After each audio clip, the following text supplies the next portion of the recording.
What's up, guys?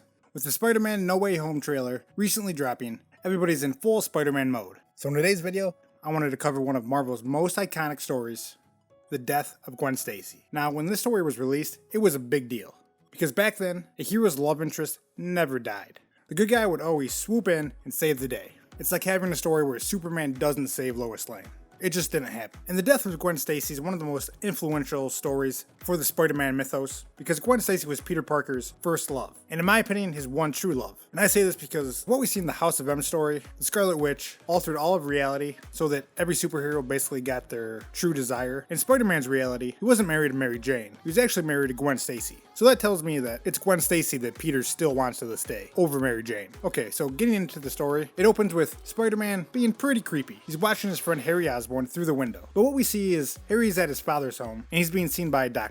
And initially it looks like Harry has some sort of illness or he's sick, but the doctor who's caring for Harry explains to Gwen and Mary Jane that Harry is actually suffering from a bad trip from taking the drug LSD. Now, having a doctor come in for a bad trip might be a little overboard. The effects of LSD last only about 12 hours. But Spider-Man decides to stop being a total creep and switch back into his normal clothes and go inside and visit his friend. But as Peter Parker goes into the home of Norman Osborn, he's stopped by Norman himself, who's looking like a hot, sweaty mess. And this hot, sweaty mess wants Peter out of his home. And as Norman is screaming at Peter that Harry's drug use is somehow all his fault, Peter begins recalling all the times that he fought with Norman when he was the Green Goblin. And this kind of freaks out Peter, because the Green Goblin is the one villain that actually knows Spider-Man's true identity. And Spider-Man is a character throughout his entire publication history that has always taken his secret identity very seriously. But the Green Goblin was able to find out Peter's identity by shooting him with a gas that dampened his spider sense. So when Spider-Man was changing back into Peter Parker, he wasn't warned that the Green Goblin was watching him the entire time. And this leads to the Green Goblin knowing Peter Parker's name, what he looks like, and where he lives. However, at the time of this story, Norman is suffering from amnesia after a battle with Spider-Man, and he currently doesn't even remember his alter ego, the Green Goblin. But after hearing the commotion that Peter and Norman are making, Gwen and Mary Jane go out to see what's going on, and they are too then asked to leave by Norman. While exiting, the group wonders why Norman is acting like such a crazy person. The reason why Norman's acting so crazy is for a couple reasons. One, he was abused by his father growing up. That was the first thing that made him unstable mentally. But the second, and the main reason, why the Green Goblin was born in the first place is because Norman was experimenting with a form of a super soldier serum, and Harry, jealous that his father was spending more time working on this serum than actually paying attention to him, altered the serum, which then causes an explosion, which leads Norman to being a little crazy and having a split personality, one being Norman, and the other, of course, being the Green Goblin. So, after Spider-Man, Gwen, and Mary Jane leave, we then see Norman feeling guilty over Harry's illness, and he's blaming himself for letting Harry's friends become a bad influence on him. Although that's still really just blaming his friends. And we see the inner monologue of Norman, and what we're shown is that there's two inner monologues happening inside Norman's head. And one of them is telling him that his enemies are everywhere, and then Norman starts to have visions of Spider-Man attacking him. And this really shows that the Green Goblin personality is slowly creeping back into his conscience. And then Norman's mind is flooded with all the bad things happening in his life. Harry's drug use, Spider-Man, Harry's friends, his business not doing too well financially, and his mental state gets to a point where it just breaks. And he runs out of the house, not realizing where he's running to, until he gets to an empty building and we see him donning the Green Goblin costume, saying that the Green Goblin is what makes him strong.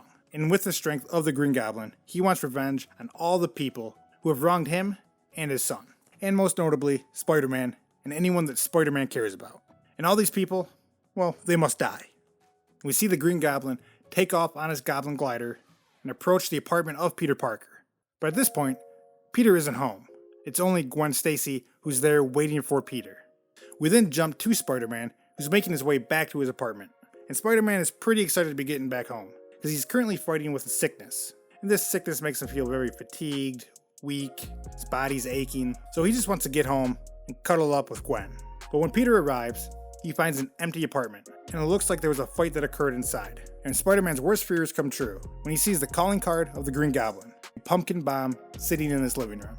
So he immediately knows that it was Norman that took Gwen, so he has to fight through the sickness and save the day again. And when this comic was written, it was 1971, and Marvel was still a little loose with the rules on what Spider-Man's spider sense can do, because Spider-Man is able to track where the Goblin is from the other side of New York City using just his spider sense. And his spider sense leads him to the George Washington Bridge. And when Spider-Man gets in range of the Goblin, he begins to hear the Goblin taunting Peter by calling him Mr. Parker, and he tells Peter he wants him gone or Gwen dies.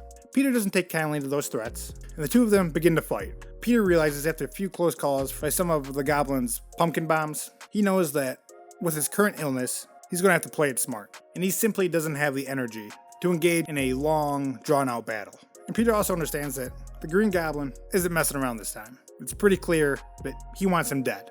So after Peter takes a solid punch to the face, the Goblin begins to swoop around for a second attack. But at this time, Spider-Man webs his back and pulls the Goblin back and puts all of his remaining strength into one punch, hoping to end the battle quickly. And it's a pretty good punch. It's enough to take him out, at least for a short time. So Spider-Man uses this time to try to save Gwen and escape, just to be able to finish the battle another day. However, the Green Goblin recovers faster than he anticipated, and shortly after Peter gets to Gwen, the Goblin flies by and knocks her off the bridge. And as Gwen begins to fall, Spider-Man is able to react fast enough to web her before she reaches the water. And this is where it gets a little controversial, because many people argue that it was the sudden jerk of Spider-Man's webbing that is what snapped her neck and actually killed her, while the Green Goblin argues himself that it was the fall that killed her. However, the panel even says snap right next to her neck when Peter webs her, so my assumption is it was the sudden jerk by Spider-Man himself that killed her. When Spider-Man gets Gwen, he takes her body down to the bottom of the bridge and sees that Gwen is not responding. He doesn't believe or just won't allow himself to believe that she's dead.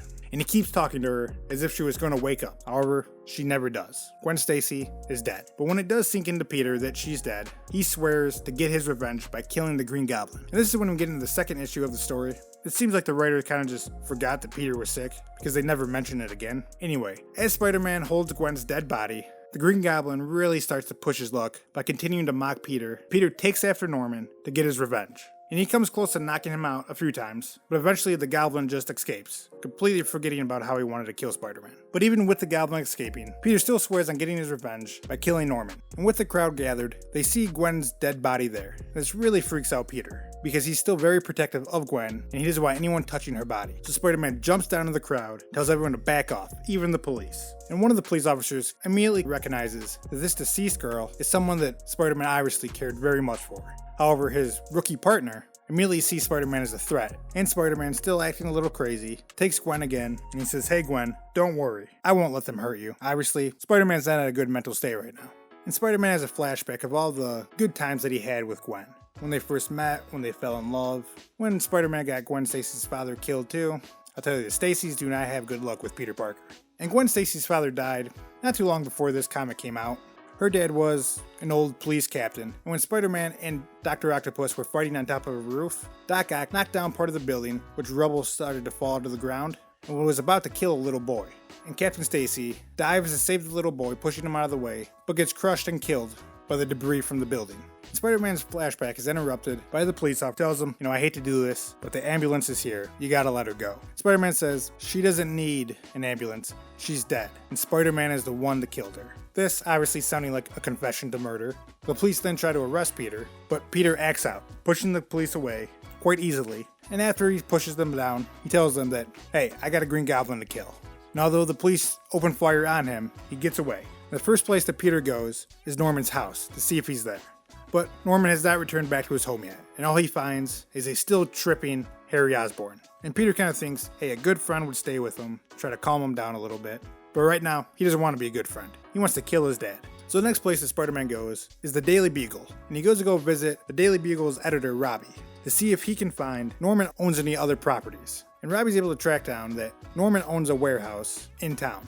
But we then jump to the Green Goblin, who's at the warehouse, waiting for Spider-Man to arrive. And he knows already that Spider-Man's going to be able to track him down, and that's what he's expecting. And he believes that once Spider-Man is dead, he'll be free to conquer and take what is rightfully his. And with his power, no one will be able to stop him. And as he's preparing, an alarm goes off, alerting the Green Goblin that Spider-Man has arrived. He expects Spider-Man to ambush him, but he thinks he's smarter than that, and he's going to try to attack him from the side instead of the front. But Peter, being a smart guy himself, was already expecting this play. And when Spider-Man knocks him off his glider, he then breaks it. And with the Green Goblin unable to fly, He's just no match for Spider-Man in a face-to-face, on-the-ground fight. Spider-Man just begins to wail on him, delivering punch after punch after punch. And he's just letting all of his anger out at this point, close to getting the Green Goblin to the point of death. But it's then that he realizes that he's going too far, and he asks himself, what is he even doing? He was about to actually take a life of someone else. That would make him a murderer just like the Green Goblin. So he pulls back and is about to walk away. Although at this point, the Green Goblin sent a remote control flyer with some big spikes on the end of it straight at Peter. And when Peter turns and tells Goblin that he's gonna go to jail, Goblin says, nah, I got other plans. And just before the glider stabs Peter in the back, his spider sense kicks in and he jumps out of the way,